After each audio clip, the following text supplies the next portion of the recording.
Exide life insurance సమర్పిస్తున్న business breakfast షోకి తిరిగి స్వాగతం. స్టాక్ మార్కెట్స్లో ప్రీ ఓపెనింగ్ సెషన్ లాభాలతో ప్రారంభమైంది. నిఫ్టీ సెన్సెక్స్లు రెండు కూడా లాభాలతో ప్రారంభమయ్యే అవకాశాలు కనిపిస్తున్నాయి వాటి ట్రేడింగ్లో. ప్రస్తుతం అయితే 8060 8070 ఈ రేంజ్లో కనిపిస్తుంది ఎన్ఎస్సి నిఫ్టీ. సెన్సెక్స్ కూడా సుమారుగా 20-30 పాయింట్ల లాభంతో ఉంది. సో మేబీ నిన్నటి లాభాలకు నిన్నటి ర్యాలీకి ఒక ఫాలో ఆన్ ర్యాలీ వాళ్ళు కూడా ఉండే అవకాశాలు కనిపిస్తున్నాయి. ఇందాక మనం అనుకున్నాం కొన్ని స్టాక్స్ ఈ సంవత్సరం ఈ ఏడాది కూడా బాగా పెర్ఫామ్ చేశాయని. అలాగే ఐటీ అండ్ ఫార్మా ఎక్కువ మంది ఇన్వెస్టర్స్ ఇంట్రెస్ట్ చూపించే సెక్టర్స్ ఇవి, IT stocks and pharma stocks. But 2016లో మనం ఫార్మా స్టాక్స్ ఇప్పటిదాకా చూస్తే ఇండెక్స్ పరంగా చాలా స్టాక్స్ నష్టాలు ఇచ్చాయి. సో 2016లో ఇప్పటిదాకా S&P BSE health care index చూస్తే 16%, ఆల్మోస్ట్ 15% నష్టపోయింది. So majority of the pharma కౌంటర్స్లో ఇన్వెస్టర్స్కి ఏడాది నష్టాలు మిగిలాయి. అలాగే ఐటీ ఇండెక్స్ కూడా స్వల్పంగా అంటే 10% నష్టపోయింది ఈ సంవత్సరంలో. బట్ లాస్ట్ 5 ఇయర్స్లో కనుక పెర్ఫార్మెన్స్ చూస్తే ఫార్మా ఇండెక్స్ 4 ఇయర్స్ ప్రాఫిట్స్ ఇచ్చింది. అంటే ఫార్మా స్టాక్స్లో 4 ఇయర్స్ చక్కటి లాభాలు వచ్చాయి. ఓన్లీ 2016లోనే నష్టాలు కనిపిస్తున్నాయి మనకు. ఐటీ మాత్రం ఒక 2 సంవత్సరాలు నష్టాలు, అలాగే 3 సంవత్సరాల్లో లాభాలు ఇచ్చింది. 2015లో జస్ట్ 4.4% రిటర్న్ వచ్చింది ఐటీ ఇండెక్స్లో ఇన్వెస్ట్ చేసిన వాళ్ళకి. 14లో 17%. 2013 was the best year for IT stocks, 59% return. Like TCS లాంటివి, ఇన్ఫోసిస్ లాంటివి చాలా చక్కటి పెర్ఫార్మెన్స్ ఆ సంవత్సరంలో మనకు కనిపించింది. అలాగే సెక్టరల్ ఫండ్స్ గురించి మనం మ్యూచువల్ ఫండ్స్లో మాట్లాడుకుంటున్నాం. బ్యాంకింగ్ ఫండ్స్ ఎలా పెర్ఫామ్ చేశాయి లాస్ట్ 1 ఇయర్లో మనకు banking, infrastructure, FMCG, technology, pharma ఈ 5 రంగాలకు చెందిన థిమాటిక్ ఫండ్స్లో ఇన్వెస్ట్ చేసిన వాళ్ళకి, బ్యాంకింగ్లో ఇన్వెస్ట్ చేసిన వాళ్ళకి పాజిటివ్ రిటర్న్స్ వస్తే, ఇన్ఫ్రాస్ట్రక్చర్ ఫండ్స్లో ఇన్వెస్ట్ చేసిన వాళ్ళకి ఫ్లాట్ రిటర్న్ కనిపిస్తుంది. FMCGలో నష్టాలే కనిపిస్తున్నాయి ప్రస్తుతానికి. అలాగే టెక్నాలజీ ఫండ్స్లో ఇన్వెస్ట్ చేసిన వాళ్ళకి లాస్ట్ 1 ఇయర్లో ఓవరాల్గా అన్ని ఫండ్స్ పెర్ఫార్మెన్స్ చూస్తే 7% నెగిటివ్ రిటర్న్ కనిపిస్తుంది. అలాగే ఫార్మా ఫండ్ 13.5% నెగిటివ్ రిటర్న్ మనకు కనిపిస్తుంది. So banking sector is the winner in 2016 as far as thematic funds in mutual funds are concerned. So banking ఫండ్స్లో మనం కొన్ని టాప్ పెర్ఫార్మెన్స్ చూస్తే ICICI Prudential banking and financial services fund 17% return last 1 ఇయర్లో ఇచ్చింది. So it is the top performing scheme. So ఎవరికైనా sectoral funds పట్ల వ్యతిరేకత ఉంటే ఆ వ్యతిరేకతను తగ్గించుకోవాల్సిన పరిస్థితి కూడా మనం ఈ ఫండ్స్ పెర్ఫార్మెన్స్ చూస్తే అర్థమవుతుంది. So SBI banking and financial services ఫండ్లో 14.7% రిటర్న్ వచ్చింది లాస్ట్ 1 ఇయర్లో. Birla sun life banking and financial services 12.5% return. So majority of the thematic schemes in the banking sector ఇవి మంచి రిటర్న్స్ ఇచ్చాయి. కోర్స్ ఈ సెక్టరల్ ఫండ్స్లో లేదా థిమాటిక్ ఫండ్స్లో ఇన్వెస్ట్ చేసే వాళ్ళకి కొద్దిగా మార్కెట్ సావినెస్ అవసరం. ఒకవేళ అది కనుక లేదు, ఓన్లీ ప్యాసివ్గా ఉంటాం అంటే మాత్రం don't invest in these funds. అటువంటి వాళ్ళకి పనికిరావు ఇవి. ఎక్కడ ఎంటర్ కావాలి, ఎక్కడ ఎగ్జిట్ కావాలి కొద్దిగా అవగాహన ఉన్న వాళ్ళకి మాత్రం these are the best schemes. They will outperform in fact the large cap diversified schemes అని మనం చెప్పుకోవచ్చు. తర్వాత మెయిల్స్ చాలా అందాయి మనకు. దివ్య యార్లగడ్డ అడుగుతున్నారు, రామ్కో సిస్టమ్స్ అండ్ GNFC ఈ రెండు కొనుక్కుందాం అనుకుంటున్నారు. ఫండమెంటల్లీ మంచి కంపెనీలు అనేవి. GNFC అయితే డెఫినెట్గా ఫండమెంటల్లీ మంచి కంపెనీ అండి. డెఫినెట్గా మీరు కొనుక్కోవచ్చు. ఎవరీ డిప్లో కూడా మీరు లాంగ్ టర్మ్ కోసం అటు డివిడెండ్ ఈల్డ్ ఉంది, మంచి డివిడెండ్ కూడా ఇస్తుంది. డెఫినెట్గా కొనుక్కోమని చెప్తాను. అయితే రామ్కో సిస్టమ్స్ మాత్రం వద్దని చెప్తానండి. రీసెంట్గా ఇది చూసుకుంటే బాగా హెవీగా హై నుంచి కరెక్ట్ అయిన స్టాకు. అయితే ఈ లాస్ట్ ఒక 1 వీక్ 10 డేస్గా కొంచెం ఈ డిమోనిటైజేషన్ కారణంగా పెరుగుతున్న సాఫ్ట్వేర్ కంపెనీస్ పెరుగుతున్న దాంట్లో కొంచెం పెరిగింది. అంతకుమించి పెద్దగా అప్ ట్రెండ్ అయితే ఉండకపోవచ్చు అండి. ఇక్కడ నుంచి ఒక 5 to 10% అప్ ట్రెండ్ ఉండొచ్చు. కాబట్టి రామ్కో సిస్టమ్ని ఇన్వెస్ట్మెంట్కి అవాయిడ్ చేయమని చెప్తాను. తర్వాత మెయిల్ రవి వర్మ అడుగుతున్నారు, auto axles and Kajaria ceramics ఈ రెండు కూడా 40% లాస్లో ఉన్నారు ప్రస్తుతానికి. నెక్స్ట్ 1 or 2 monthsలో లాభంలోకి వచ్చే ఛాన్స్ ఏదైనా కనిపిస్తుందా? ప్రాబ్లీ 2 స్టాక్స్ మీరు తీసుకున్నవి కూడా డిమానిటైజేషన్ ఎఫెక్ట్ రిలేటెడ్ ఇండస్ట్రీ అండి. Kajaria ceramics building material and auto axles automobile spare parts company. So probably pull back అని అయితే ఇమీడియట్లీ చెప్పలేమండి, ఎందుకంటే ఆల్మోస్ట్ మనకి సైడ్ వేస్ నుంచి కొద్ది డౌన్ ట్రెండ్లో ఉన్న స్టాక్స్ ఇవి. మేబీ మీరు టాప్ ప్రైస్లో కొనుంటారు, అందుకే మీ లాసెస్ ఎక్కువ ఉన్నాయి. బట్ డెఫినెట్లీ ఈ రేంజ్లో సపోర్ట్ అనేది మనకు ఉంటుందండి. ఇన్ఫ్యాక్ట్ మనకి ఆటో యాక్సిల్ చూస్తుంటే కనుక ఐ థింక్ ఆల్మోస్ట్ 530-540 దగ్గర మంచి సపోర్ట్ ఉంది. అదేవిధంగా కజారియా సిరమిక్స్ కూడా ఇక్కడ నుంచి కూడా 6 to 7% మేబీ మార్కెట్ పడితే కనుక అక్కడ స్ట్రాంగ్ సపోర్ట్ ఉంది. ప్రస్తుతం మీ హోల్డింగ్స్ అయితే హోల్డ్ చేయమని చెప్తాను. రవి కిషోర్ అడుగుతున్నారు, పుష్కర్ కెమికల్స్, శ్రీ పుష్కర్ 65 రూపాయలు ఉన్నాయి, హోల్డ్ చేయొచ్చా, ప్రాఫిట్ బుక్ చేసుకోమంటారా? ప్రాఫిట్ బుక్ చేసుకుంటే ఏదైనా స్టాక్కి షిఫ్ట్ కావచ్చా? శ్రీ పుష్కర్ కెమికల్స్ని మీరు హోల్డ్ చేయండి అండి. ఓవరాల్గా మీరు ఈ సెక్టార్ని కొన్ని రోజులు ఇంకా పెరగొచ్చండి. ఈ ఫెర్టిలైజర్ స్టాక్స్ బాగా పెరిగే అవకాశం ఉంది. దీంతోపాటు ఇది స్పెషాలిటీ కెమికల్స్లో కూడా ఉందండి, రెండింటిలో ఉంది. కాబట్టి నా ఉద్దేశం ప్రకారం శ్రీ పుష్కర్ కెమికల్స్నే మీరు ఆల్రెడీ మంచి ప్రాఫిట్లో ఉన్నారు, ఇంకా ఈ ప్రాఫిట్ కొనసాగించండి. 220 లెవెల్స్ 240 లెవెల్స్ కూడా టెస్ట్ చేయొచ్చు. మళ్ళీ దీంట్లోంచి వేరే దాంట్లోకి షిఫ్ట్ కావాల్సిన అవసరం లేదండి. తర్వాత USA, United states of America నుంచి విజయ్ లైన్లో ఉన్నారు. హలో, నమస్తే సార్. నా దగ్గర సదరన్ ఆన్లైన్ బయోటెక్ ఉంది, ఒక 4,000 షేర్లు ఉన్నాయి. అట్ యావరేజ్ ప్రైస్ 8-9 రూపీస్ దగ్గర ఉంది. ఇప్పుడు ఏం చేయమంటారు, అంటే యావరేజ్ చేయించుంటారా లేదంటే? యావరేజ్ చేయకండి. కంపెనీ మనం చాలాసార్లు అనుకున్నాం, మంచి మేనేజ్మెంట్, బాగా కష్టపడి సిన్సియర్గా పనిచేసే మేనేజ్మెంట్. కాకపోతే ఎప్పటికప్పుడు దురదృష్టం వెంటాడుతూ ఉంటుంది. ప్రస్తుతానికి వర్కింగ్ క్యాపిటల్ కోసం చాలా తంటాలు పడుతున్న పరిస్థితి ఉంది సదరన్ బయోటెక్ కంపెనీ. ఆ కష్టాలు తీరేంత వరకు కంపెనీ బాగా పెర్ఫామ్ చేసేందుకు అవకాశం లేదు. కాబట్టి అవాయిడ్ చేయండి ప్రస్తుతానికి. యావరేజింగ్ ఎట్టి పరిస్థితులు చేయొద్దు. ఏదైనా ర్యాలీస్ వచ్చినప్పుడు బయటపడిపోండి సదరన్ బయోటెక్ నుంచి. కంపెనీ మేనేజ్మెంట్ నాకు తెలుసు కాబట్టి పర్సనల్గా is a good friend of mind, అందువల్ల నేను చెప్తున్నాను ఈ స్టాక్ గురించి. తర్వాత మెయిల్ కిరణ్ కుమార్ అడుగుతున్నారు, ఎక్సైడ్ ఇండస్ట్రీస్ కరెంట్ లెవెల్స్ కొనుక్కోవచ్చా? ఎక్సైడ్ ఇండస్ట్రీస్ ఇన్వెస్ట్మెంట్కి డెఫినెట్గా కొనుక్కోమని చెప్తానండి. బ్యాటరీ స్పేస్లో రీసెంట్గా దీనికి చూస్తే రిజల్ట్ పరంగా చాలా ఇంప్రూవ్మెంట్ అనేది కనపడింది. లాంగ్ టర్మ్ కోసం డెఫినెట్గా మీరు 1-2 బయింగ్ ప్రైస్ పాయింట్ పెట్టి కొనుక్కోవచ్చు. 160-165 ఆ లెవెల్స్లో మంచి సపోర్ట్ దీనికి ఉండొచ్చు. కాబట్టి ఇన్వెస్ట్మెంట్ కోసం 1-1.5 ఇయర్ కోసం కొనుక్కోమని చెప్తానండి. తర్వాత విజయవాడ నుంచి శ్రీనివాస్ లైన్ ఉన్నారు. హలో శ్రీనివాస్. హలో, అడగండి శ్రీనివాస్. నమస్తే సార్. నమస్తే సార్, నా పేరు విజయవాడ నుంచి మాట్లాడుతున్నాను, శ్రీనివాస్ అండి. సార్, ఓఎన్జీసీ రేట్లు బై చేయొచ్చా? ఓఎన్జీసీ ఎంతకాలం హోల్డ్ చేస్తారు? ఇది ట్రేడింగ్ కోసమా? ఇది 2 years హోల్డ్ చేస్తాం సార్. 2 years. ఒక 500 షేర్స్ తీసుకుందాం అనుకుంటున్నా. ఎందుకు ఆయిల్ ప్రైస్ మీద మీకు బాగా హోప్స్ ఉన్నాయా? ఆయిల్ ప్రైసెస్ ముందు పెరుగుతాయి అంటే గవర్నమెంట్ కూడా కొద్దిగా లాంగ్ టర్మ్ లో చేద్దామని చెప్పి ఆలోచన. అది కాబట్టి మన బోనస్ ఇచ్చే స్ప్లిట్ అయింది కదా, అందుకోసమే. Okay okay. సో బోనస్ షేర్లు ఆల్రెడీ క్రెడిట్ అయిపోయాయి అకౌంట్స్కి. Definitely I think 2 years view ఉంటే కొనొచ్చండి. ఈ స్టాక్ ఆల్రెడీ మనం అప్ నుంచి కరెక్ట్ అవడం చేసాం. ఓన్లీ థింగ్ మనం ఆయిల్ ప్రైస్ కూడా కొద్దిగా కేర్ఫుల్గా వాచ్ చేస్తూ ఉండాలి. సో 212 నుంచి ఆల్మోస్ట్ మనకి 190 దాకా కరెక్ట్ అవడం చేసాం. మేబీ మార్కెట్ ఫర్దర్గా పడితే కనుక ఇంకొద్ది కరెక్ట్ అయ్యే ఛాన్స్ ఉంది. సో బెస్ట్ స్ట్రాటజీ ఏంటంటే 50% ఇక్కడ మీరు ఎంటర్ అవ్వచ్చు, అండ్ బ్యాలెన్స్ 50% కొద్ది స్టీప్ కరెక్షన్ కోసం వెయిట్ చేయండి. దీనికి స్ట్రాంగ్ సపోర్ట్ అనేది అరౌండ్ 162 దగ్గర ఉంటుంది, 200-day మూవింగ్ యావరేజ్. అది మేబీ ఇక్కడ నుంచి 30 రూపీస్ పడితే కనుక సెకండ్ ప్రైస్ పాయింట్గా మీరు డెఫినెట్లీ ఇన్వెస్ట్ చేయొచ్చు 2 years కోసం. తర్వాతి కాలర్ నల్గొండ నుంచి శంకర్. సార్ నమస్తే సార్. నమస్తే శంకర్. సార్ నాది కొంచెం జనరల్ క్వశ్చన్ సార్. సార్, మనం ఇప్పుడు ఈ మ్యూచువల్ ఫండ్ హోల్డింగ్స్ చూడాలంటే ఏ సైట్ లోకి వెళ్ళి చూడాలి సార్? ఇంకోటి ఎఫ్ఐఐ హోల్డింగ్స్ చూడాలంటే ఎట్లా? మ్యూచువల్ ఫండ్స్లో ఎవరెవరు ఏ ఫండ్ ఏ కంపెనీలో ఇన్వెస్ట్ చేసిందనే డీటెయిల్స్ అడుగుతున్నారా మీరు? అవును సార్. మీకు చాలా సైట్స్ ఉన్నాయండి. ఇప్పుడు valueresearchonline.com ఉంది. సో అందులో వాళ్ళు majority of the schemes, almost 98%, 99% of the schemes వాళ్ళు కవర్ చేస్తుంటారు. అందులో చక్కటి డీటెయిల్స్ ఉంటాయి మీకు. అలాగే each mutual fund individual sites ఉన్నాయి మళ్ళీ. హెచ్డిఎఫ్సి మ్యూచువల్ ఫండ్కి, ఆర్ ఐసిఐసిఐ ప్రుడెన్షియల్కి, ఆర్ బిర్లా సన్ లైఫ్కి, వీళ్ళందరూ కూడా ఇండివిజువల్గా మ్యూచువల్ ఫండ్ వెబ్సైట్స్ ఉన్నాయి. సో ఆ వెబ్సైట్స్లో కూడా మీకు ఆయా కంపెనీలు, ఆయా స్కీమ్లు ఏ స్టాక్స్లో ఇన్వెస్ట్ చేశాయన్న డీటెయిల్స్ వస్తాయి. చాలా ఇన్ఫర్మేషన్ వెబ్సైట్స్లో అందుబాటులో ఉందండి. అలాగే ఇంకోటి ఏది మీరు అడిగింది?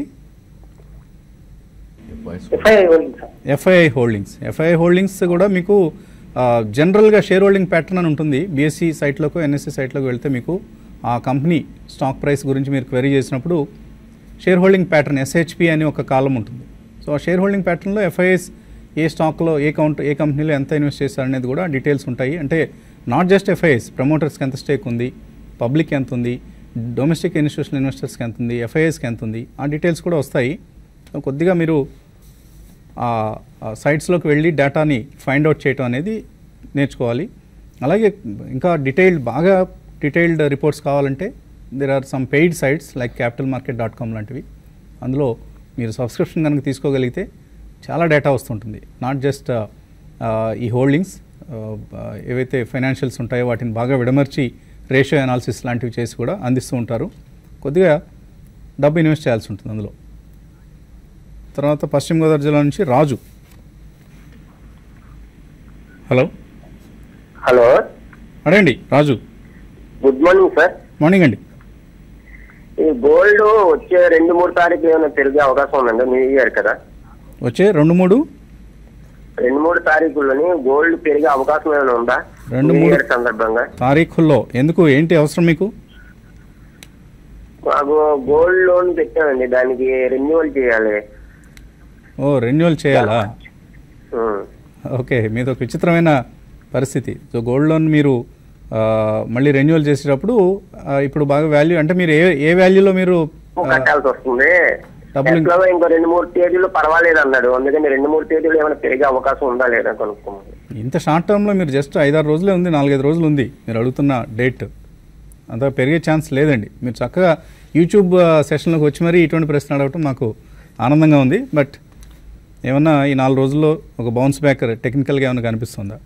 ఐ థింక్ బౌన్స్ బ్యాక్ వచ్చినా కూడా ఒక 300 to 400 పాయింట్స్ కన్నా మించదండి ప్రాబ్లీ, ఎందుకంటే అక్కడ ఒక రెసిస్టెన్స్ పాయింట్ అనేది మనం చూస్తున్నాం చార్ట్స్ పరంగా. So maximum I think it can go up to 27,800. So నిన్న క్లోజింగ్ చూస్తే కనుక 27,170 ఉంది. మేబీ 600-700 రూపీస్ కన్నా ఎక్కువ పెరగకపోవచ్చు. అదేవిధంగా మొన్నటి స్వింగ్లో ఏదైతే ఉందో 26,800. సో 1000 రూపీస్ రేంజ్లోనే ఉండే ఛాన్స్ ఎక్కువ ఉంది. Maybe couple of days hardly మనకి 3 వర్కింగ్ డేస్ ఉన్నాయి 1st-2nd తారీఖు కోసం. So I don't think it will go up drastically. మీకు అంతగా పెరిగే ఛాన్స్ లేదండి. మీరు కొద్దిగా డబ్బులు కట్టడానికి సిద్ధంగా ఉండండి. ఈ 4 రోజుల్లో మీరు ఊహిస్తున్నట్లుగా బాగా పెరిగే ఛాన్స్ అయితే లేవు. బెంగళూరు నుంచి వాసు. గుడ్ మార్నింగ్ వసంత్ గారు. మార్నింగ్ అండి. మీ ప్రోగ్రామ్ నేను డైలీ చూస్తుంటానండి. మీరు మాట్లాడేది చాలా బాగుంటుంది, చాలా నచ్చుతుంది నాకు.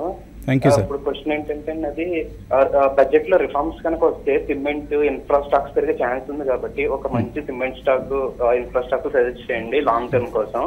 నెక్స్ట్ క్వశ్చన్ వచ్చేసి నా పోర్ట్ఫోలియో మీరు చెప్తున్న సజెషన్స్ వేరే అలా చెప్తున్న సజెషన్స్ విని స్టాక్స్ ఎక్కువగా ఉండడంతో బాగా పెరిగిపోయింది, అరౌండ్ 30 స్టాక్స్ దాకా వెళ్ళిపోయింది. ఇప్పుడు దాన్ని ఏ విధంగా చేయాలి? First question. నెక్స్ట్ క్వశ్చన్ వచ్చేసి ఏదైనా ఒక స్టాక్ సెలెక్ట్ చేస్తున్నప్పుడు ఎలాంటి ఫ్యాక్టర్స్ కన్సిడర్ చేయాలి? ఇవి ఎక్స్ప్లెయిన్ చేయండి. సో మీరు అన్నట్లుగానే 30 స్టాక్స్ అంటే పెద్ద పోర్ట్ఫోలియో అయిపోతుందండి. దాని ట్రాకింగ్ ఈజ్ డిఫికల్ట్ టాస్క్. కాబట్టి ముందుగా వీక్ స్టాక్స్ని వీడౌట్ చేసేయండి, బయటకు వచ్చేయండి. వీక్ స్టాక్స్ నుంచి అమ్మేసి బయటపడిపోండి. చిన్న చిన్న నష్టాలు ఉన్నా కూడా ఇబ్బంది ఏం లేదు. ఆ నష్టాన్ని మళ్ళీ మీరు ఫ్రెష్గా చేయబోయే ఇన్వెస్ట్మెంట్స్లో రికవర్ చేసుకోవచ్చు. స్ట్రాంగ్ స్టాక్స్, మంచి క్వాలిటీ స్టాక్స్లో మాత్రం ఇన్వెస్ట్ చేయండి. మీ పోర్ట్ఫోలియోలో ఏమున్నాయో మనకు తెలియదు.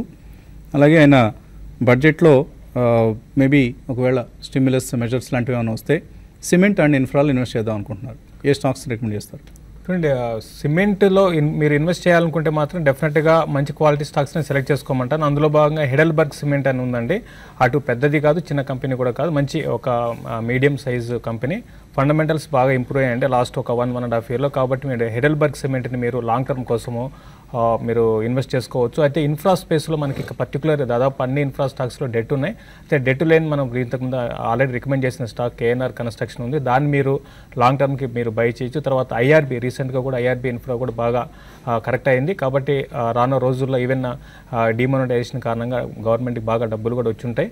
సో ఫ్యూచర్లో ఇన్ఫ్రా వైపు బాగా స్పెండింగ్ పెట్టే అవకాశం ఉంది. కాబట్టి మీరు తీసుకునే డెసిషన్ కరెక్ట్ అండి. ఐఆర్బీ ఇన్ఫ్రా ఒకటి, కేఎన్ఆర్ కన్స్ట్రక్షన్ ఒకటి లాంగ్ టర్మ్ కోసం పిట్ చేసుకోమని చెప్తాను. సో డిమానిటైజేషన్లో గవర్నమెంట్కి ఏమి డబ్బులు రాలేదు. ఓన్లీ థింగ్ ఈజ్ బ్యాంక్స్కి డిపాజిట్స్ రూపంలో కొంత మనీ వచ్చింది. దాన్ని మేబీ లెండింగ్ చేయడానికి మళ్ళీ వాడతారు. That's a bank to bank equation. It's not a major benefit for the infra companies. But government ఏవైనా స్టిమ్యులస్ మెజర్స్ ప్రకటిస్తుందా? రూరల్ సెక్టర్ని, రూరల్ ఇన్ఫ్రాస్ట్రక్చర్ సెక్టర్ని ఇంప్రూవ్ చేసేందుకు ఏవైనా మెజర్స్ తీసుకుంటుందా? అది మనం చూడాలి. ఎందుకంటే రూరల్ కన్జంప్షన్ పెరగకపోతే ఇండియన్ ఎకానమీ గ్రో కావడం కష్టం. సో రూరల్ ఎకానమీ ఇప్పుడు డిమానిటైజేషన్ కారణంగా బాగా స్పెండింగ్ తగ్గింది. సో దానికి పుష్ ఇవ్వడం కోసం ప్రభుత్వం రకరకాల చర్యలు తీసుకునే అవకాశం ఉంది రాబోయే బడ్జెట్లో, both rural and urban consumption పెంచేందుకు. వాటిలో one of the beneficiaries is definitely going to be cement sector. So మీరు చక్కగానే గెస్ట్ చేశారు. Be positive about cement sector. ఇందాక శేషు చెప్పిన స్టాక్స్తో పాటు maybe front line stocks like UltraTech cement లాంటివి కూడా మీరు కొనేందుకు కన్సిడర్ చేయొచ్చు.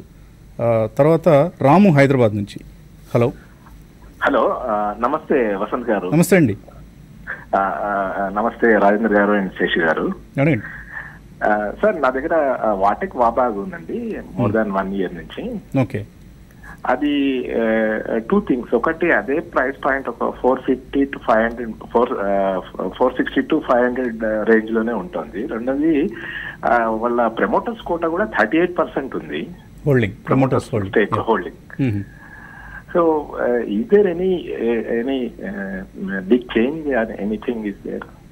ఏమైనా అంటే ప్రమోటర్స్ హోల్డింగ్ తగ్గిందా? మీరు నోటీస్ చేసిన? తగ్గింది. అంటే 38% ఉంది. అంటే జనరల్ గా promoters quota, promoters holding will be more than 50% ఉంటుంది కదా ఐడియల్లీ. అట్లా ఏమి ఉండదండి. కొన్ని కంపెనీస్లో అసలు బాగా 5 to 10% ఉంటుంది.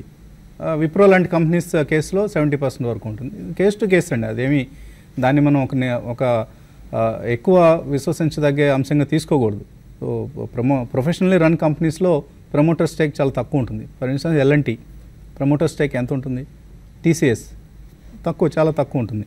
సో వీటెక్ వాబాగ్ పరిస్థితి. Yeah, definitely totally down trend stock అండి. మనం 2015 మార్చ్ నుంచి చూస్తే కనుక మంత్ ఆన్ మంత్ కూడా టోటలీ ఒక డౌన్ ట్రెండ్ ఎస్టాబ్లిష్ అయిన స్టాక్ ఇది. సో ఆల్మోస్ట్ మనకి 900 రూపీస్ నుంచి 450 అంటే హాఫ్ అయిపోవటం చూసాం వితిన్ 2 yearsలోనే. బట్ ఓన్లీ థింగ్ ఏంటంటే 408 ఏదైతే మార్చ్లో ఉందో అక్కడ ఒక స్ట్రాంగ్ సపోర్ట్ ఉండే అవకాశం ఉంది. Current market price 462. In case market బాగా రికవర్ అయ్యి స్టాక్ కనుక అప్మూవ్ వచ్చి మేబీ బడ్జెట్లో వాటర్ రిలేటెడ్ ట్రీట్మెంట్స్ కోసం ఏమన్నా సమ్ షాప్స్ వస్తే కనుక ఈ స్టాక్ పెరిగే ఛాన్స్ ఉంటుంది. సో లాస్ట్ బడ్జెట్లో కూడా ఒక మంచి అప్మూవ్ చూసాం. ప్రాబ్లీ ఇది 548 దగ్గర గట్టి రెసిస్టెన్స్ ఉండే అవకాశం ఉంది. అది 200-day మూవింగ్ యావరేజ్. సో ఇక్కడ నుంచి ఆల్మోస్ట్ 70-80 రూపీస్ అప్మూవ్ వస్తే కనుక ఒకసారి ఎగ్జిట్ అయ్యే ప్రయత్నమే చేయండి. And there are better stocks to invest అండి ఈ స్టేజ్లో. సో మేబీ ఫైనాన్షియల్ స్టాక్స్లో మీరు ఇన్వెస్ట్ చేయొచ్చు, లేదంటే హౌసింగ్ ఫైనాన్స్ స్పేస్లో మీరు you can look better stocks. So దీనికన్నా మంచి స్టాక్స్ ఉన్నాయి కాబట్టి ఒక ర్యాలీలో ఎగ్జిట్ అవ్వమని చెప్తాను. సో మార్కెట్స్ అనుకున్నట్లుగానే పాజిటివ్గా ప్రారంభమయ్యాయి. Advance declines ratio, market breadth పాజిటివ్గా ఉంది.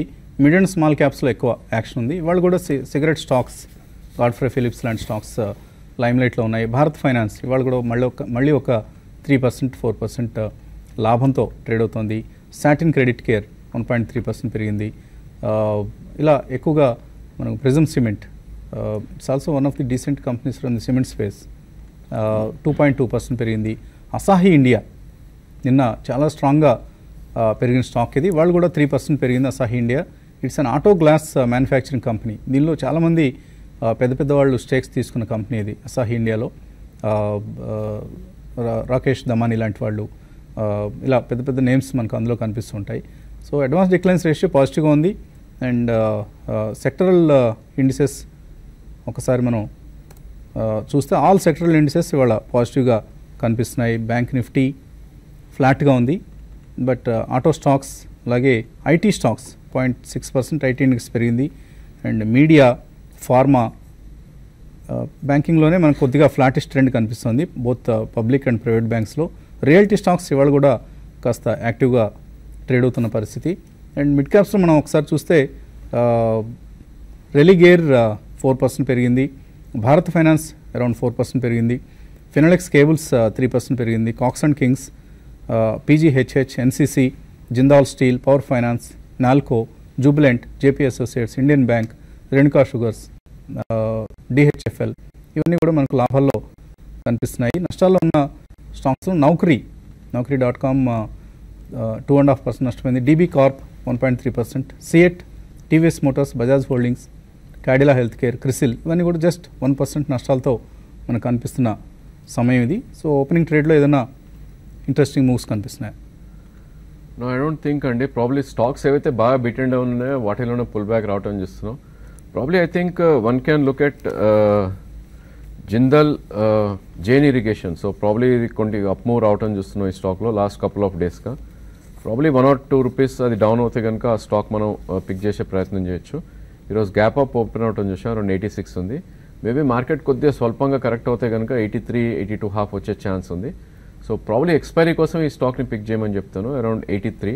మేబీ 80 రూపీస్ కింద స్టాప్ లాస్ పెడితే ఐ థింక్ 88 నుంచి 90 దాకా నెక్స్ట్ 1 or 2 డేస్లో పెరిగే ఛాన్స్ ఎక్కువ ఉంది. ఒక కాలర్ లైన్లో ఉన్నారు, తర్వాత మళ్ళీ మెయిల్స్ తీస్తున్నాం మనం. శ్రీనివాస్ అనంతపురం నుంచి. హలో సార్, నమస్తే. నమస్తే, అడగండి శ్రీనివాస్. సార్, ఇది గోల్డ్ బీ షేర్స్ తీసుకుంటే ఏమైనా ప్రాబ్లం? ఇంతకు ముందు తీసుకునేవన్నీ మరి ఎప్పుడైనా ప్రతి గ్రాముకు లెక్క చెప్పాలంటున్నారు కదా ఆయన. ఏం తీసుకున్నారండి మీరు? గోల్డ్ బీ షేర్లు మన ఎన్ఎస్లో ఇప్పుడు తీసుకోవచ్చు, ఏమైనా ప్రాబ్లం ఏమన్నా? ఏమీ ప్రాబ్లం లేదు. మీరు ఏం చేస్తుంటారు? వ్యవసాయం? టీచర్. ఇంతకుముందు ఎప్పుడు 10 days దాదాపు మీ ఛానల్ ప్రారంభమైన నుంచి అన్ని చూస్తూ ఉన్నాను. ఇప్పుడు యూట్యూబ్లో చూస్తా అంటే ఈరోజు కొంత హాలిడే ఉంటే. Very good. మరి ఇది ఇంతకుముందు అయితే టాప్ కోసం అట్లా తీసుకున్న దాదాపు 100 షేర్లు ఉన్నాయి, అటు ఇటు అమ్ముకుంటూ వచ్చింది.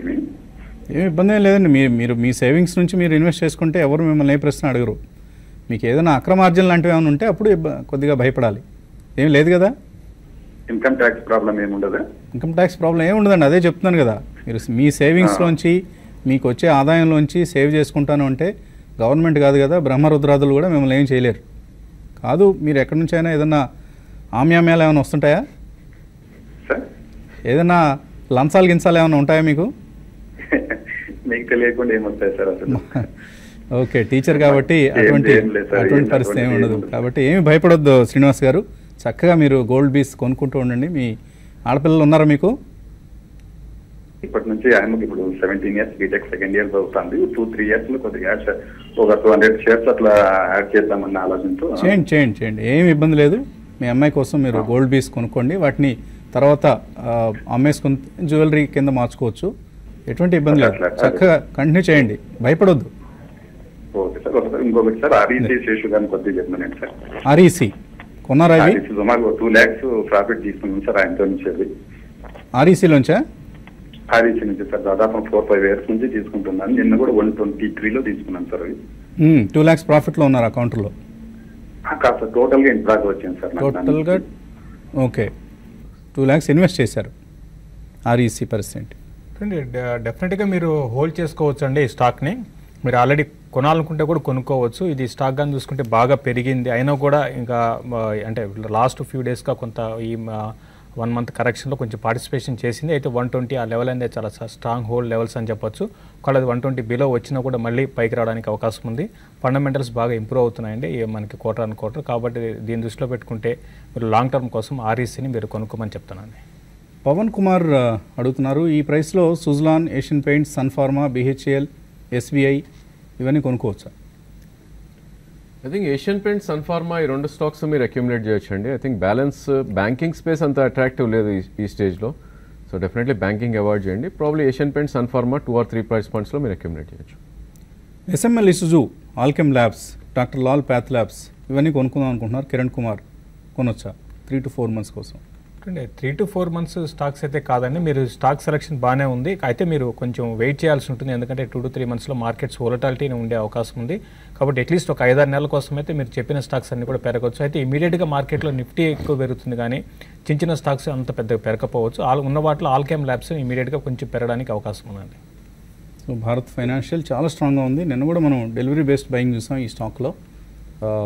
అలాగే STC another stock to watch. ఇది లాస్ట్ 1 weekలో 45% పెరిగింది. ఇవాళ కూడా ఒక 8% పెరిగి కనిపిస్తుంది. It is a case of ప్రభుత్వం డిజిన్వెస్ట్మెంట్ స్టోరీ ఇది STC. Something else also might be happening. తర్వాత మధుసూదన్ గోగినేని అడుగుతున్నారు, ఎస్బీఐ మ్యూచువల్ ఫండ్స్లో ఇన్వెస్ట్ చేయడానికి ఇది కరెక్ట్ సమయమేనా అని. సో ఏ స్కీమ్లో ఇన్వెస్ట్ చేయాలనుకుంటున్నారు అది మీరు స్పెసిఫిక్గా రాయాలండి. ఎస్బీఐ మ్యూచువల్ ఫండ్లో రకరకాల స్కీమ్లు ఉన్నాయి. మ్యాగ్నమ్ మల్టీప్లేయర్ అని, అలాగే బ్లూ చిప్ అనే ఫండ్ ఉంది, అలాగే ట్యాక్స్ గెయినర్ స్కీమ్ ఉంది. వీటిలో దేన్ని మీరు సెలెక్ట్ చేసుకుంటున్నారు అది చెప్పాలి. సత్యరెడ్డి అడుగుతున్నారు, ఏసీసీ 1480లో హోల్డ్ చేస్తున్నారు, హోల్డ్ చేయొచ్చా? డెఫినెట్లీ హోల్డ్ చేయొచ్చు అండి. ప్రాబ్లమ్ మీకు టైం పీరియడ్ కొద్దిగా ఎక్కువ ఉంటుంది మళ్ళీ మీరు రేట్ రావాలంటే. కరెంట్లీ 1295 ప్రైస్ ఉంది. 1504 అనేది ఒక మేజర్ రెసిస్టెన్స్ ఉంటుంది. బట్ డెఫినెట్గా మీరు సెకండ్ ప్రైస్ పాయింట్లో కూడా ఇది యావరేజ్ చేసి అటెంప్ట్ చేయొచ్చు. ఎందుకంటే ఫ్రంట్ లైన్ స్టాక్ కాబట్టి సైకిల్ రివర్స్ అయినప్పుడు చాలా ఫాస్ట్గా పెరిగే అవకాశం ఎక్కువ ఉంటుంది ఇలాంటి స్టాక్స్లో. సో ప్రాబ్లీ 1174 అనేది ఈ ఇయర్ మార్చ్లో అది. సో ప్రాబ్లీ అక్కడ దాకా మార్కెట్ కరెక్ట్ అవుతే కనుక సెకండ్ ప్రైస్ పాయింట్లో కూడా మీరు ఎంటర్ అవ్వమని చెప్తాను. సంకేళ్ల విజయలక్ష్మి హైదరాబాద్ నుంచి అడుగుతున్నారు, HPCL, NBCC, DHFL, IHFL I think Indiabulls housing finance అనుకుంటాను. వీటన్నిటిలో 50 to 100% ప్రాఫిట్స్ ఉన్నాయట. అన్ని TV5 అడ్వైస్తోనే తీసుకున్నారు. సో థ్యాంక్స్ చెప్తున్నారు. థ్యాంక్ యూ అండి. మంచి స్టాక్స్ని మీరు సెలెక్ట్ చేస్తున్నారు, అందువల్ల లాభాలు వచ్చాయి. అండ్ ఇన్వెస్టర్ సమిట్స్ కండక్ట్ చేయట్లేదు ఈ మధ్య అని ఫిర్యాదు చేస్తున్నారు. తప్పకుండా ప్రయత్నం చేద్దామని 2017లో ట్రై చేద్దాం. కొద్దిగా స్పాన్సర్షిప్స్ లేవు. సో సొంత ఖర్చులతో చేయాలంటే వ్యయ ప్రయాసాలతో కూడుకున్న పని కాబట్టి చేయలేకపోతున్నాం. స్పాన్సర్స్ దొరికితే తప్పకుండా చేద్దామండి. అలాగే రామకృష్ణ అడుగుతున్నారు, కాల్ పుట్ రైటింగ్స్ ఎంత జరుగుతున్నాయి అనే డేటా ఎక్కడ దొరుకుతుంది? NSE వెబ్సైట్లో ఉంటాయా? NSE వెబ్సైట్లో ఉంటాయండి. 5 తర్వాత మీకు భావ కాపీ అని వస్తుంది, అందులో మీరు సెలెక్ట్ చేసుకోవచ్చు. దానితో ఈవెన్ మనీ కంట్రోల్లో కూడా మీకు సెలెక్ట్ చేసుకుంటే ఏ సిరీస్ని బట్టి ఉంటుంది, మీరు సెలెక్ట్ చేసుకోవచ్చు. దాదాపు అన్ని సైట్లో కూడా అంటే కొంచెం పెద్ద సైట్స్లో మీకు ఇటువంటి డేటాస్ అనేది దొరుకుతాయండి. హనుమాన్ శీలం అడుగుతున్నారు, సెక్స్ సాఫ్ట్వేర్ కరెంట్ లెవెల్స్లో కొనొచ్చా ట్రేడింగ్ కోసం? నిన్న కూడా బాగా పెరిగిన స్టాక్ ఇది, SAK soft. So it's recently బాగా యాక్టివ్గా ట్రేడ్ అవుతున్న కౌంటర్ అండి ఇది. ఏదైనా స్పెక్యులేటివ్ యాక్టివిటీ ఉందా లేకపోతే ఏదైనా ఫండమెంటల్ ఫ్యాక్టర్స్ ఉన్నాయనేది చెక్ చేయాలి. ఐ థింక్ BSEలో ట్రేడ్ అయ్యే స్టాక్ అండి ఇది. I think very thinly traded stock ఇది వాల్యూమ్ చూస్తే కనుక. బట్ లాస్ట్ కపుల్ ఆఫ్ డేస్గా మంచి వాల్యూమ్ అవటం చూస్తున్నాం. సో ట్రేడింగ్ కోసం అయితే డెఫినెట్లీ స్టాప్ లాస్ పెట్టుకుని అటెంప్ట్ చేయొచ్చండి. నిన్నటి closing was around 270. Maybe I think wide fluctuations కూడా ఉన్నాయి స్టాక్లో. ఆల్మోస్ట్ 1 డేలోనే 215 to 270 దాకా పెరగటం చేసాం. సో నా ఉద్దేశంలో I think stop loss is very far actually. ఈ స్టేజ్లో రిస్క్ రివార్డ్ ఫేవరబుల్గా లేదండి. ఎందుకంటే అరౌండ్ 310 దగ్గర గట్టి రెసిస్టెన్స్ ఉంది, ఒక 30-40 రూపీస్లో. అదేవిధంగా మనకి రిస్క్ కూడా చూస్తే డౌన్ సైడ్ అరౌండ్ 30-40 ఉంది కాబట్టి అవాయిడ్ చేయొచ్చు ఈ స్టేజ్లో ట్రేడింగ్ కోసం అయితే. తర్వాత మెయిల్ బ్రహ్మారెడ్డి అడుగుతున్నారు, 3 స్టాక్స్ సెలెక్ట్ చేస్తున్నారు. Force Motors, SL Propack, clerks services 3 to 5 years కోసం మంచివేనా? ఈ ప్రైస్లో కొనుక్కోవచ్చా? 3 కూడా ఫ్రంట్ లైన్ స్టాక్స్ అండి మీరు సెలెక్ట్ చేసుకుని, అండ్ డిఫరెంట్ ఇండస్ట్రీ కూడా. సో డెఫినెట్లీ ఫస్ట్ ప్రైస్ పాయింట్గా మీరు ఇక్కడ తీసుకోవచ్చు. ఎందుకంటే ఓవరాల్ అన్ని స్టాక్స్ కూడా మనకు 30-40% కరెక్ట్ అవడం చేసాం. సో మీరు చూస్ చేసుకున్న స్టాక్స్ కూడా డెఫినెట్లీ కరెక్ట్ అయినాయి 30% వరకు. సో ఫస్ట్ ప్రైస్ పాయింట్ ఇక్కడ మీరు కొనండి. ఇన్ కేస్ నిఫ్టీ క్రాష్ అయ్యి అరౌండ్ 76 or 75 వస్తే కనుక అక్కడ సెకండ్ ప్రైస్ పాయింట్ తీసుకోండి. సో బ్యాంక్ నిఫ్టీ మళ్ళీ నష్టాల్లోకి వెళ్ళిపోయింది, ఫ్లాట్గా ప్రారంభమైంది, నష్టాల్లో ఉంది. నిఫ్టీ బ్యాంక్లో ఏదైనా ట్రేడ్ ఆపర్చునిటీ ఉందా? లేదండి. Definitely I think you should wait for some more correction. Maybe confirmation అనేది మనకు రాలేదు ఇంకా. సో బ్యాంక్ నిఫ్టీ ఇక్కడ నుంచి కూడా 17,860 కింద అట్లీస్ట్ ఒక 15-20 minutes ట్రేడ్ అవుతానే మేబీ షార్ట్ పొజిషన్స్ క్రియేట్ చేయొచ్చు. విత్ స్టాప్ లాస్ అరౌండ్ 17,930 ఈరోజు హై పెట్టుకొని 50-60 పాయింట్స్ స్టాప్ లాస్ పెట్టుకొని. అండ్ మార్కెట్ కరెక్ట్ అవుతే కనుక నిన్నటి హాఫ్ వరకు రావచ్చు. నిన్నటి ర్యాలీ ఏదైతే ఉందో ప్రాబ్లీ అది 50% గివ్ అప్ చేయొచ్చు. అంటే ఇక్కడ నుంచి అరౌండ్ 100 పాయింట్స్ డౌన్ సైడ్ వచ్చే ఛాన్స్ కూడా ఉంది డెఫినెట్గా. GDL, GIC హౌసింగ్ ఈ లెవెల్స్లో యాడ్ చేసుకోవచ్చా? తుమ్మల పాండురంగారావు. అంటే GIC హౌసింగ్ మాత్రం మీరు స్లోగా మీరు యాడ్ చేసుకోవచ్చు అండి. GIC ఉన్న వాటిలో మంచి company, plus GIC housing finance మిగతా వాటితో కంపేర్ చేసుకుంటే ఎక్కువ కరెక్ట్ కాలేదు. GDL మాత్రం కొంచెం వెయిట్ చేయండి అండి, ఇంకొంత కరెక్షన్ అనేది ఇందులో రావచ్చు. కాబట్టి నెక్స్ట్ లెగ్ ఆఫ్ కరెక్షన్లో GDLలో కూడా మీరు యావరేజ్ చేసుకోవచ్చు అండి. సునీత అడుగుతున్నారు, నిన్నటి ర్యాలీ లారస్ ల్యాబ్స్, IDFC బ్యాంక్లో.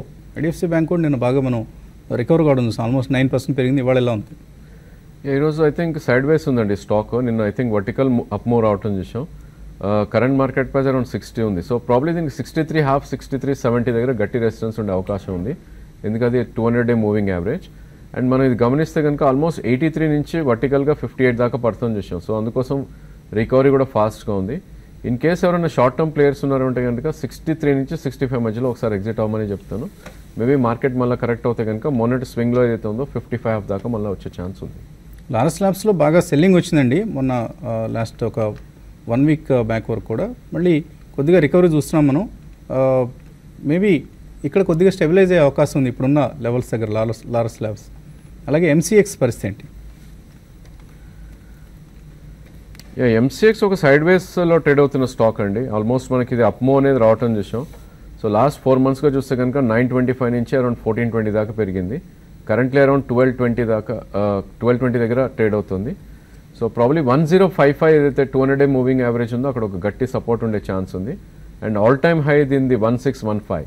సో దీని రేంజ్ అనేది 1000 నుంచి 1600 దాకా చెప్పుకోవచ్చు. ఆల్మోస్ట్ మనం లోవర్ రేంజ్కి 20% పైన ఉన్నట్టు తెలుస్తుంది చార్ట్స్లో. ఎన్ఐఐటి, యాప్టెక్, అలాగే Talwalkars, Atlas, Adlabs, Wonderla, Capital First, M&M finance, ఇలా పెయిర్స్ సెలెక్ట్ చేస్తున్నారు. శ్రీకర్ గౌడ్ వీటిలో బెటర్ స్టాక్స్ చెప్పంటున్నారు. So between NIIT and Aptech దేన్ని మీరు? Aptech is a good chart అండి. So probably stock almost 40% correct అవుతుంది చూసాం. So I would suggest to go for Aptech. అదేవిధంగా Capital First is a better idea any time. And I would suggest to avoid Talwalkar అండి, ఎందుకంటే totally down ట్రెండ్లో ఉన్న stock అది. సో దానికంటే అట్లాస్కి వెళ్ళమంటారా? Atlas cycle is a better idea probably. So ఇలా మీరు చక్కగా పెయిర్ స్ట్రాటజీ ఏదో ఫాలో అవుతున్నారు, బాగానే ఉందండి. రవికిరణ్ అడుగుతున్నారు MCXలో ఎంటర్ కావచ్చా అని, ఇప్పుడే రికమెండేషన్ ఇవ్వడం జరిగింది. అండ్ బోళ్ళ సుబ్బారావు అడుగుతున్నారు బజాజ్ ఫైనాన్స్, బజాజ్ ఫిన్సర్, ఈ రెండిట్లో కొనుక్కోవచ్చా? ఇప్పుడు ఈ రెండు కొనుక్కోవచ్చా? First price point I think Bajaj finance you can buy అండి. దో స్టాక్ కొద్దిగా ఇంటర్మీడియట్ డౌన్ ట్రెండ్లో ఉన్నప్పటికీ ఇన్ కేస్ రివర్సల్ ఏంటంటే చాలా స్టీప్గా రివర్స్ అయ్యే స్టాక్ ఇది. So 815 current market price, maybe ఒక 20% ఇక్కడ మీరు యాడ్ చేయొచ్చు. అదేవిధంగా మార్కెట్ కరెక్ట్ అయ్యి ఇక్కడ నుంచి కూడా ఫర్దర్గా మార్కెట్ పడి 680 దాకా మేబీ లో రావచ్చు in case Bajaj finance correct అవుతాయి కనుక. సో 2-3 ప్రైస్ పాయింట్స్లో మీరు డెఫినెట్లీ ఎంటర్ అవ్వమని చెప్తాను. దుగ్గిరాల నిమేష్ అడుగుతున్నారు మణపురం ఫైనాన్స్ 88 రూపాయలు ఉన్నాయి, ఇప్పుడు 61 రూపాయలు అయిపోయింది, ఏం చేయాలి? ప్రస్తుతం అయితే హోల్డ్ చేయండి. స్టాక్ కొద్దిగా డౌన్ ట్రెండ్లోకి రావడం చూస్తున్నాం. ఎప్పుడైతే 200 డే బిలో ట్రేడ్ అవుతుందో ప్రాబ్లీ ఒక చిన్న డౌన్ ట్రెండ్ ఎస్టాబ్లిష్ అయ్యే ఛాన్స్ ఉంది. Probably I think 3 months 6 months view ఉంటే కనుక మీరు ఇన్ఫాక్ట్ యావరేజ్ కూడా చేయొచ్చు ఈ స్టాక్. ఓన్లీ థింగ్ కొద్దిగా కరెక్షన్ కోసం వెయిట్ చేయండి. మొన్నటిలో 57, ఇన్ కేస్ అది కట్ అయితే కనుక 52 నుంచి 48 దాకా వచ్చే ఛాన్స్ ఉంది. సో అక్కడ మీరు సెకండ్ ప్రైస్ పాయింట్కి యావరేజ్ కూడా చేయొచ్చు ఇన్ కేస్ 1 year వ్యూ ఉంటే. నరేంద్ర అడుగుతున్నారు దివాళీకి రికమెండేషన్ స్టాక్స్ కావచ్చు, ప్రాఫిట్ ఎవర్ ట్రేడ్లో మనం ఇచ్చిన రికమెండేషన్స్ ఇవన్నీ కొంటూ వచ్చారట, వీటిని హోల్డ్ చేయొచ్చా, యావరేజ్ చేయొచ్చా అని అడుగుతున్నారు. ఒక్కొక్క స్టాక్కి ఒక్కొక్క స్ట్రాటజీ ఉంటుందండి. మనం వాటిని ఒకసారి రివ్యూ చేసే ప్రయత్నం చేద్దాం. మనం మేబీ ఫస్ట్ వీక్ ఆఫ్ జనవరిలో ఆ పని చేద్దాం, అప్పటిదాకా మీరు వెయిట్ చేయండి. RDY వర్ధన్ అన్న పేరుతో వచ్చింది. ఇది SIP మోడ్లో 4 to 5 years ఇన్వెస్ట్ చేద్దాం అనుకుంటున్నారు. విప్రో ఆర్ HUL, ఈ రెండిట్లో ఏది? రెండు కూడా అంత పెద్దగా గొప్పగా రిటర్న్ వస్తాయితే అనుకోనండి. కాబట్టి రెండింటికన్నా మీరు వేరే స్టాక్స్ని సెలెక్ట్ చేసుకోమంటాను. HUL అయితే విప్రో కన్నా HULకి SIPకి వెళ్ళచ్చు. అంటే విప్రో అనేది సైకిల్ కొంచెం ఒక్కొక్కసారి పెరగకపోవచ్చు, ఒక్కొక్కసారి డౌన్ ట్రెండ్ ఉంటుంది. కాబట్టి HULకి మీరు లాంగ్ టర్మ్ కోసం SIP చేసుకోవచ్చు అండి. తర్వాత వెంకట్ అడుగుతున్నారు గణేష్ బెంజో లాంగ్ టర్మ్ కోసం కొనుక్కోవచ్చా 2 to 4 years?